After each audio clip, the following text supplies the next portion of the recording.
what's up? Welcome back to another video.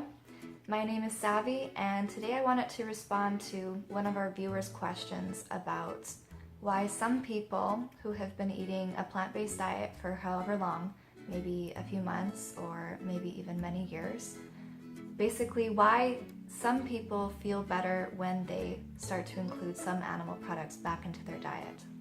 So I'm going to go through some of my ideas of why this is and offer some general advice on what you can do if you find yourself maybe not feeling so great on a plant-based diet and you're wondering if there's a way you can solve these health issues by continuing to eat a plant-based diet, but maybe just upping the nutrition and taking certain supplements, or if you would be better off experimenting with adding in some animal products. A lot of these stories that I've been following on YouTube for the past few months seem to have some common factors. A lot of people seem to have these health issues that I think are caused from nutrient deficiencies, and secondly, I think a lot of people are dealing with digestive issues. Those seem to be kind of the two main issues that a lot of people have. So starting with nutrient deficiencies, I think this can happen on any diet.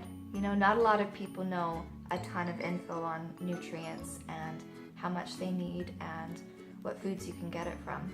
And not only that, but are these nutrients absorbable? Are they in the most bioactive form for your body? Do you have genetic limitations in the way that your body can convert plant-based nutrients into animal-based nutrients? I recently put out a video on vitamin A, and something that I learned that I thought was pretty interesting is that 45% of all people have this genetic mutation that makes it almost impossible for their bodies to convert the provitamin A from plants into the retinoids that our bodies can use. So like the real human vitamin A that our body can do stuff with. And people that have this genetic mutation can become deficient in vitamin A even if they're consuming a lot of it from plants. And this actually can be the case for many different nutrients. There are some key differences in plant-based and animal-based iron, folic acid, vitamin K, omega-3 fatty acids, and many more. So although it may seem like you're meeting your needs, maybe you're not getting the most absorbable and bioactive forms of those nutrients.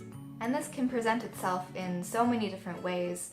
You know, you could be having skin issues, you could be getting sick with colds and flus all the time, have brain fog and trouble thinking, you could be constipated, your hair could be falling out, you could feel like really cold and just weak and tired.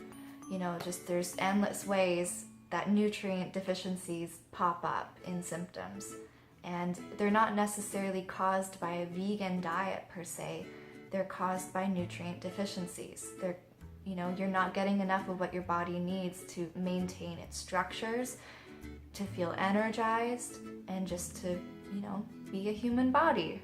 So when some of these people are struggling with pretty serious health issues and they include animal products back into their diet and they feel better, you know, sometimes within minutes. Some of these stories, you know, people like will have some eggs, have some steak or fish, and within minutes they're just feeling like something's turned on and their body is like responding really positively to the food they just ate. And this seems to me like their bodies have probably not been getting those nutrients for some time, at least in the absorbable and bioactive forms. So when they finally do get them, they start to feel better, like it makes sense. And I definitely think that for some people, you can totally correct nutrient deficiencies on a vegan diet with proper nutrition and proper supplementation. But I do not think that it's going to work for everybody because of these genetic differences.